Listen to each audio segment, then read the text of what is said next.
Okay, our next example here with thin lenses, we're still with converging lenses. Notice how we're starting to move the object closer and closer and closer to the lens. The object now is a distance of 30 centimeters. The focal length of our lens is still 25 centimeters. Converging lens means that it's a positive focal length. Let's draw the ray diagram. The first ray is from the top of the object to the lens. And when we reach the lens, it bends or refracts and it continues on to the focal point on the other side. And there we go. That's ray number 1. Ray number 2 is from the tip of the object to the focal point to the lens. And when it reaches the lens, it bends or refracts and then continues on parallel to the normal and goes out like that, ray number 2. And they do meet on the other side of the lens, which means we have another real image. The image now looks quite large relative to the object. It's still upside down, but it's real because the two rays do converge and it's on the other side of the lens. All right, so there's our image. Now let's use our equations to find out where exactly that image is located. So we use the equation S prime is equal to SF over S minus F. And remember, S is the object distance, S prime is the image distance, F is the focal length of the lens. So that would be 30 times 25 divided by 30 minus 25.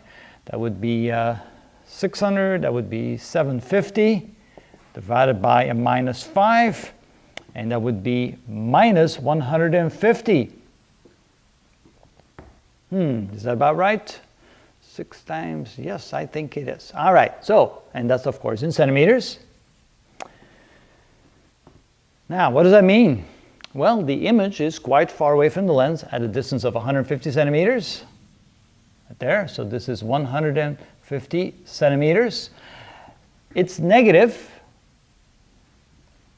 No, it's not negative. Aha, I found an error. 30 minus 25 is not negative 5, so this is a positive.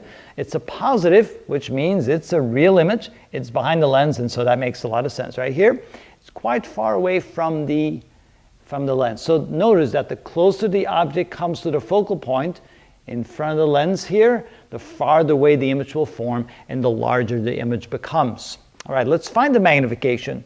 M is equal to, and by the way, since that's positive, we can say that the I is real. The magnification is minus S prime over S, and the S prime, that would be the distance to the image, that would be positive 150, divided by the object distance, which is 30, so that would be minus 5. So you can see here the magnification is quite large. The image is 5 times the size of the object, and negative means that it's upside down or inverted, so we can write that the image is inverted. So we found everything we needed to find.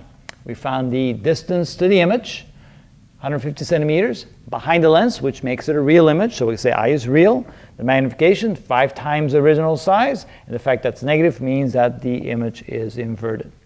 All right. So far we found a real image in each case.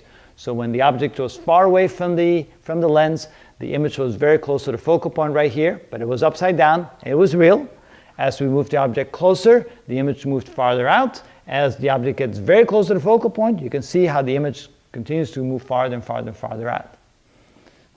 What will now happen when the object goes to the focal point itself? Well, then the image will become infinitely far away, infinitely large, infinitely far away, and of course, you're not going to see really anything like that. What happens then when you continue with the object and now place it inside the focal point of the lens? That will be our next video, so stay tuned for that one.